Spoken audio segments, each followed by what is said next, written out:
Parce que dehors, ça va être la guerre pendant 80 minutes. Allez les mecs, allez. C'est important, Roman aujourd'hui les gars. Ça ne suit pas, ça ne suit pas. Allez, vitesse, vitesse. Ouais, c'est propre ça, allez. Moi, j'ai un rôle de directeur sportif, voilà, qui en fait est un rôle de supervision et puis surtout de faire descendre le projet sportif au sein des différentes strates de la formation. Donc voilà, c'est un rôle d'encadrement, mais les personnes qui sont au sein de la formation fonctionnent de manière autonome. Depuis mon arrivée, maintenant, c'est la 5e année que je suis là. C'est vrai qu'on avait mis en place un projet qu'on a appelé le projet GINF, les joueurs issus de notre formation, avec pour objectif, en fait, tout simplement d'avoir des joueurs au sein du groupe professionnel qui soient issus du territoire. Car à mon arrivée, il n'y en avait que très peu, on en avait voilà, 2-3 maximum.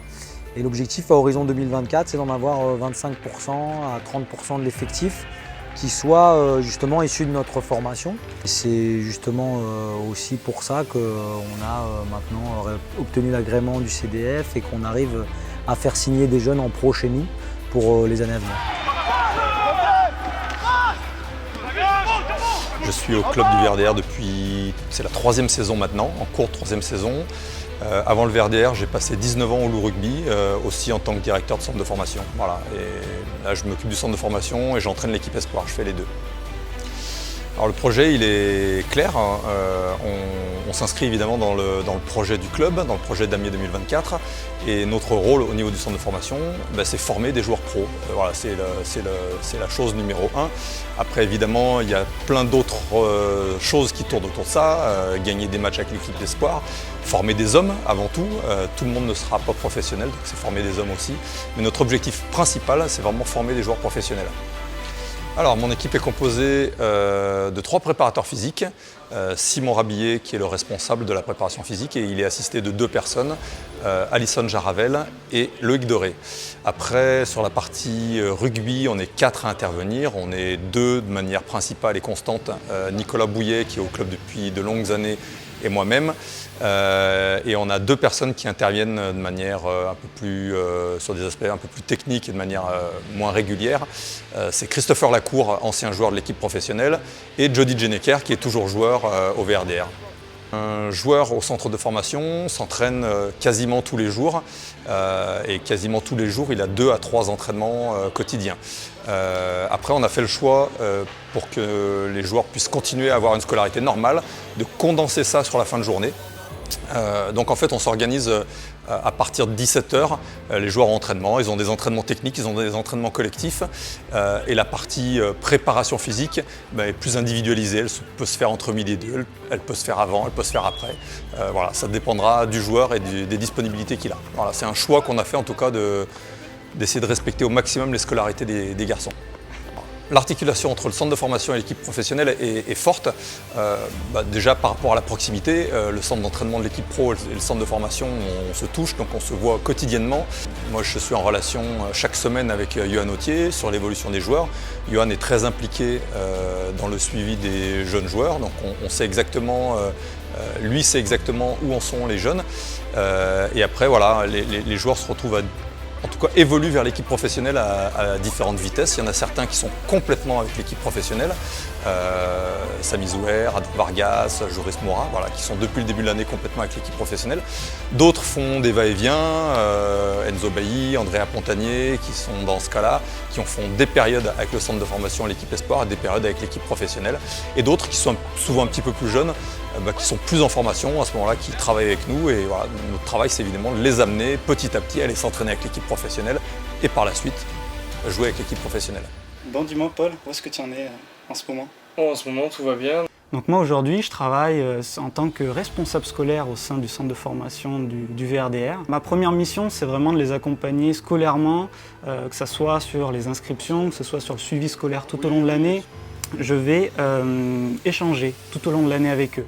Je vais être présent pour pouvoir discuter, que ce soit de manière formelle à travers des rendez-vous et des moments qu'on va avoir un petit peu sereins, on va pouvoir discuter plus longuement, et des moments un petit peu plus informels où ma porte est toujours ouverte et chacun peut venir me raconter un petit peu ses journées, un petit peu ses problèmes s'il en a. Et on va essayer de faire un suivi tout au long de l'année pour essayer de faire en sorte que chacun puisse étudier de la meilleure des manières et puisse arriver à trouver un équilibre entre rugby et scolarité. Donc ça fait 15 ans maintenant que je suis au club, depuis 2 ans au centre de formation. Et donc j'ai même eu la chance de participer à 2 matchs de préparation avec le groupe professionnel. Depuis mon intégration au centre de formation, j'ai vachement évolué sur la partie technique et stratégique du rugby, donc sur la passe, sur du jeu au pied, sur de la lutte aérienne, tout ça, tous des éléments qu'on retrouve après en match le dimanche. Sur le plan scolaire, donc le club m'accompagne sur toute ma formation scolaire. Donc j'avais fait 2 ans après le bac, mon bac que j'ai passé à Romans. Donc j'ai fait 2 ans un DUT GEA à Valence.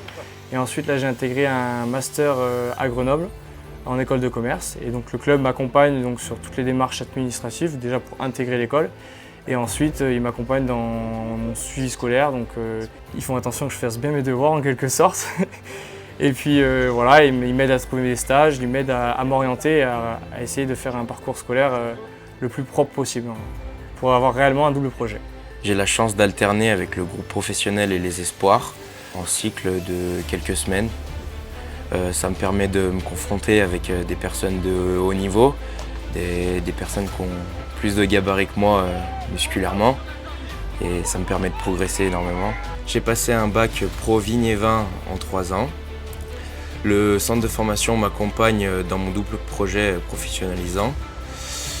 J'ai la chance de bosser à mi-temps chez mon patron Jean-Michel Jorin et le reste du temps être au rugby tous les jours.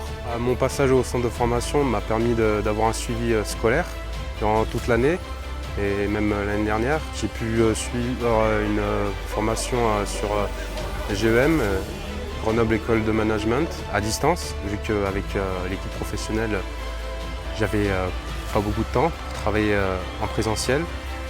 Cette année-là, je prépare mes examens finaux pour avoir mon BTS en management et postuler peut-être plus tard dans une autre école de management. Sur le plan sportif, le centre de formation m'a permis d'évoluer physiquement et aussi techniquement. Cela m'a permis d'évoluer en équipe professionnelle, l'année dernière en Pro D2, de beaucoup matcher et aussi cette année-là, de bien intégrer l'équipe professionnelle. 1, 2, 3 allez.